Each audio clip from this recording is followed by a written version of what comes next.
இப்போ நம்ம இந்த சென்சஸ் மேட் என்ற ஆப்பில் எப்படி டேட்டாவை என்ட்ரி பண்ணோன்னு பார்த்தோம்.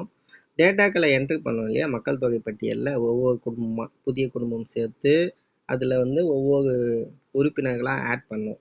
ஆட் பண்ணிவிட்டு இப்போ வந்து மொத்தமாக எத்தனை பேர் இருக்காங்கன்னா 8 ஆண்கள் 5 பெண்கள் 13 மொத்தம் இருக்குது. இதில் அறிக்கையாக நம்ம வந்து எடுக்க போகிறோம் அப்படின்னாக்கா, அறிக்கைகளை கிளிக் பண்ணிங்கன்னா என்னென்ன விவரங்கள் இருக்கோ எல்லாமே நமக்கு காட்டும். இதில் அனைத்தும் சேர்ந்த பிடிஎஃப்னு ஒன்று இருக்கு இல்லையா, அதில் நீங்கள் போயிட்டு கம்பைன் பிடிஎஃப் உருவாக்குக அப்படின்னு சொல்லிட்டு போட்டிங்கன்னா இதில் ஷேர் பிடிஎஃப் ஒரு ஆப்ஷன் இருக்கும், ஓப்பன் பிடிஎஃப் இருக்கும் இல்லையா.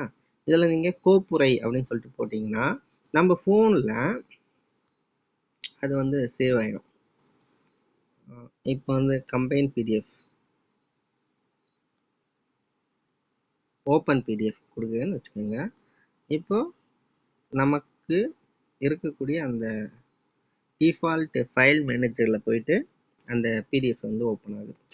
நம்ம போட்ட விவரம் தான் பாருங்கள், என்னென்ன விவரங்கள் போட்டோமோ அந்த விவரம் மட்டும் பிடிஎஃபாக நமக்கு கிடைச்சிடுச்சு. சரிங்களா.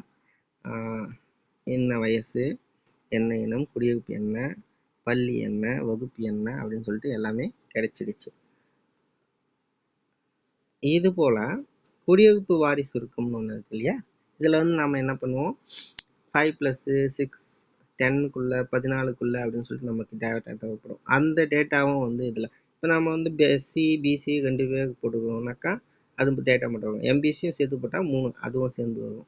அதுபோல் இஆர் அப்ஸ்ட்ராக்ட் பிடிஎஃப்பும் நம்ம இதுலேருந்து நம்ம என்ன பண்ணலாம், எக்ஸ்போர்ட் பண்ணிக்கலாம். சரிங்களா.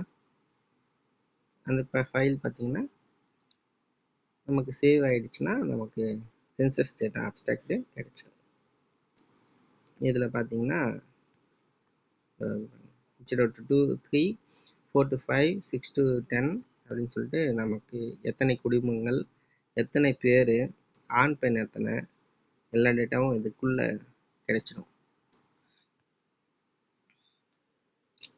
அடுத்தது மக்கள் தொகை சுருக்கம், இதுதான் நம்ம இஆரில் போட்டு கொடுப்போம். இதில் வந்து எத்தனை பேர் வந்து ஆண் பெண் அப்படின்னு சொல்லிட்டு அந்த டேட்டாவும் நமக்கு வந்துடுது. சரிங்களா. 6லேருந்து 10 வயசுக்குள்ளே இருக்கிறவங்க, படிக்கிறவங்க, இப்பள்ளியில் இருக்கவங்க, வேறு பள்ளியில் இருக்கிறவங்க, படிக்காதவங்க, வேறு ஊர்லேருந்து வந்த படிப்பவங்க, இந்த எல்லா டேட்டாவும் இதுக்குள்ளே வந்துடும். விலாவாரியான டேட்டாவே இதில் இருக்குது. அதனால் நீங்கள் எல்லா டேட்டாவும் ஜஸ்ட்டு நீங்கள் மக்கள் தொகை பட்டியலில் இந்த விவரங்களை சேர்த்தா மட்டும் போதும். அதுலேருந்து நாம் இந்த அறிக்கைகளை நம்ம வந்து என்ன பண்ணலாம், இம்போர்ட் பண்ணிக்கலாம். நம்ம வந்து பிடிஎஃபாக வந்து நம்ம எடுத்துக்கலாம். இது எல்லாமே பிடிஎஃப்பில் வந்துடும். சரிங்களா. நெக்ஸ்ட்டு வந்து பார்க்க போகிறது வந்து நம்ம இந்த வருஷம் ஒரு டேட்டாவை போடுறோம், அடுத்த வருஷத்துக்கு எப்படி வந்து அதை வந்து நம்ம மாற்றி யூஸ் பண்ண போகிறோம் அப்படின்றது. அதாவது தரவு மேலாண்மையில் நம்ம எப்படி அந்த டேட்டாக்களை பேக்கப் எடுக்க போகிறோம், அதை வந்து இம்போர்ட் பண்ணிக்க போகிறோம், இல்லைனாக்கா அதை அடுத்த வருஷத்துக்கு மாற்ற போகிறோம் அப்படின்றத பற்றி